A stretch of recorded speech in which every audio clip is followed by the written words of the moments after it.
Yes, that's a good question. So some cities do have issues with it. Mhm. So some cities put ordinances against these, I guess you could say group home sobriety homes. Mhm. However, they are protected federally. So they're protected under the Federal or Persons with Disabilities Act, and they fall under that. There's also a couple other federal protections that they're afforded. So we found, and we don't really come into this too much, but we found that the nonprofit and these nonprofits in general will sometimes go head to head against these cities and towns. And I would say 99% of the time they win their cases against the cities and towns just because they're protected federally. And there's no discrimination. Correct. So that's where we win Mhm. and they win. Yep. So Okay. unfortunately, Mhm. it's, I understand it. I understand that, But do you ever get like a notice or anything and that you had to respond back to? so we had two tenants and they were being evicted from the property. They went back to Our property. our They were property. being evicted. Yep. They went back to narcotics, which is a no to have that in the house. And so I got a call from our house manager. I got a call first. Okay. Yes, you did. I got a Yes. call from the Fort Walton Police Department. I had my little one on my hip, and I forget what we were doing with Theo, but I got a phone call, and I was in complete shock that Fort Walton Police Department was calling me and asked me if I knew that I was running a halfway house. And I literally choked, and I said, "Excuse me?" And so then they went on to have a discussion with me, and I said, "Okay, I'm sorry. I'm going to have to call you back because my kid is here, and I need a minute to digest what's happening. In the meantime, if you need immediate action, go ahead and call my husband. He is also law enforcement, and he'd be happy to help." Super nice. Forwarded Dave the phone call. So I get a call and that's like, and I'm easygoing, but I just said, police officer, what's going on? And they said, your tenants were evicted or trying to be evicted. They went back to narcotics. They're going around the neighborhood, maybe freaking out some neighbors. And, we just wanted to address. So I said, okay. So they said the process in Florida is, I think it takes a couple weeks, which is really quick, but it takes a couple Maybe weeks. not even that long. Maybe but not even this long. I yeah, think it takes 2 or pretty 3 quick. weeks to evict somebody. Mhm. So I had a relationship beforehand just with Fort Walton Police Department in terms of I had talked to their community police officer, just what I forget for what, it wasn't anything bad.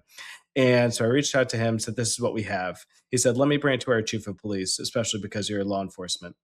And it wasn't necessarily, maybe it was whatever, however you look at it. So they brought it to their chief of police and they said, yeah, listen, we have this, 2 or 3 week process we need to go to.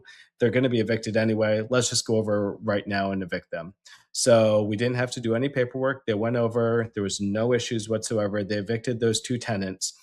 And the kind of feel good part of it was the police officers that went over, they gave me a call and they said, what is this type of house? And I said, this is a recovery house. They're not bad people whatsoever. And they said, do you mind if we do police ride-alongs or allow your tenants to come do police ride-alongs? And I said, these guys are 30 and 40 years old.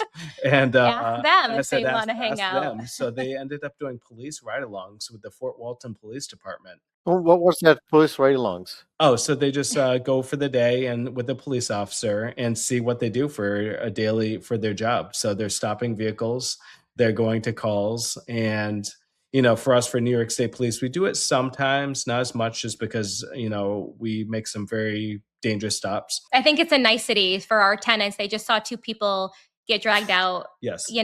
So they're like, well, let's take nice. you along to see, like, this is what we do and we're good for the community. It's nice for both sides to see what they do. So it's nice for the tenants to see what the police officers do, and the police officers. So what the police officers end up doing is they went back over to our house, and I got a call from the regional rep. He said, hey, Dave, he said, they just ended up coming over and throwing us a barbecue. And I said, in what world is this all happening? And he said, we've never had this in the state of Florida with our nonprofit ever, with any of our homes. So the Fort Walton, a couple of their police officers went over, they brought hot dogs, hamburgers, whatever, and they ended up having a barbecue with them and just understanding what they did. And welcomed them into the neighborhood. And it was a very, very, very positive situation for them to understand that this is not a quote unquote halfway house. Mhm. This is just, a house of 8 people trying to get back on their feet. And this house too, just for a little context, was in I'd say it was in like a B+ neighborhood, which that's not really our buy box. This just happened to have been a perfect fit. So the houses in this area are gorgeous, spread out a little bit more, but I think some of the neighbors were kind of trying to push him out a little bit. So the police department went in and said they're not going anywhere. So It was it was a really cool moment.